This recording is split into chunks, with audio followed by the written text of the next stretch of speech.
বলেছে ভোগে মুক্তি নাই, মুক্তিতে ভোগ নাই, মুক্তি হচ্ছে ভোগের ঊর্ধ্বে।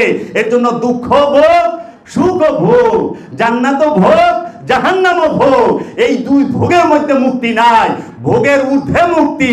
এর জন্য তুমি দুইটাই ভোগ করো, দুঃখ ভোগ করো, সুখ ভোগ করো। ভোগ করার পরে টের পাইবা খোদার দিদার, নফসের দিদার এইখানে নয়, নফসের দিদার এই ভোগের ঊর্ধ্বে, ঊর্ধ্বে রবের দিদার ভোগের ঊর্ধ্বে।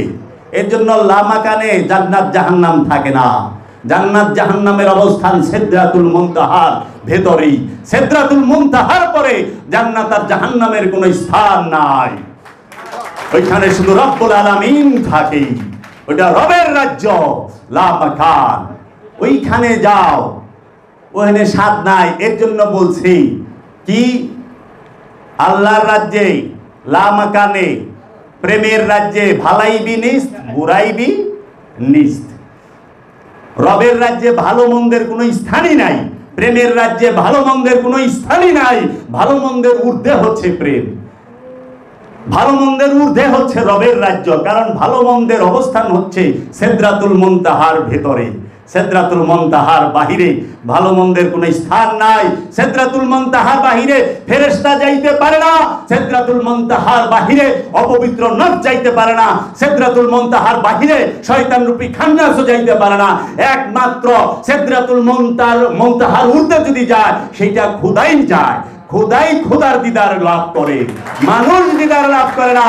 আল্লামা জালালউদ্দিন রুমি বলেছে জব তক খুদ হ্যায় তব তক খোদা নেই, আর জব খোদা হ্যায় তব তক খুদ হি নেই, খুদ নেই। যেই পর্যন্ত তুমি আমি আছে ওই পর্যন্ত আল্লাহ নাই, আর যখন আল্লাহ আছে তখন আর আমি নাই, আমি শেষ। এই তাহলে এই কর্জে হাসানা, এই উত্তম কর্জ, এই আমানত, সেটা কি? দেহ আপনার না, দেহ তৌহিদে বাস করে, দেহ মুসলমান, দেহ আল্লাহর হুকুমে নড়াচড়া করে। নফস সে কি?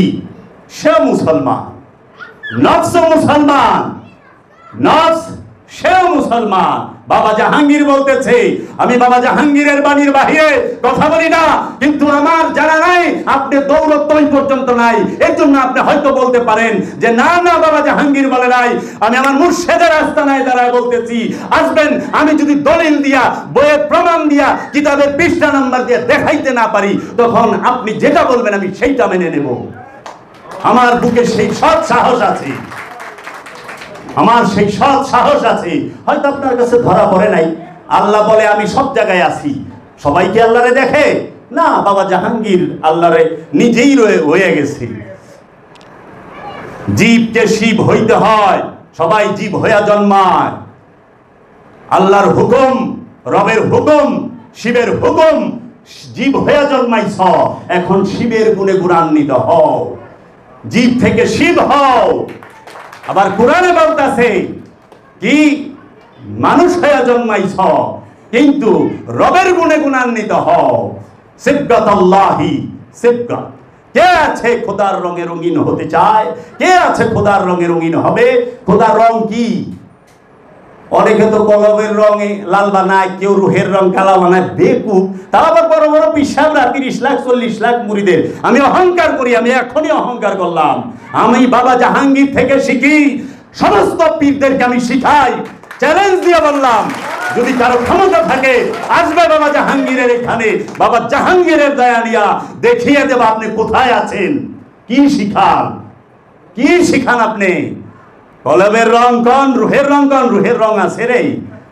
সবাব রঙিন, ইরাম রঙিন, सिर से पाँव तक सब ही रंगीन है।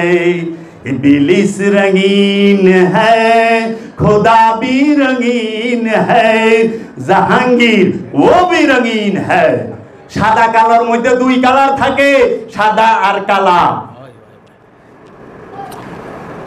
সাদা কালোর মধ্যে দুই রং থাকে, সাদা আর কালা। আর রঙিনের মধ্যে সব থাকে, সমস্ত কালার একখানে হইলে বলে রঙিন। সব কালার যখন একখানে তখন বলে রঙিন। রব্বুল আলামিনের কাছে সমস্ত রং আছে।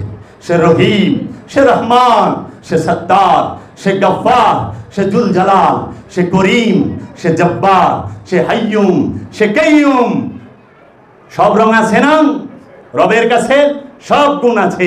এর জন্য রব রঙিন, আল্লাহর ওলিরা রঙিন, সাদা কালা না।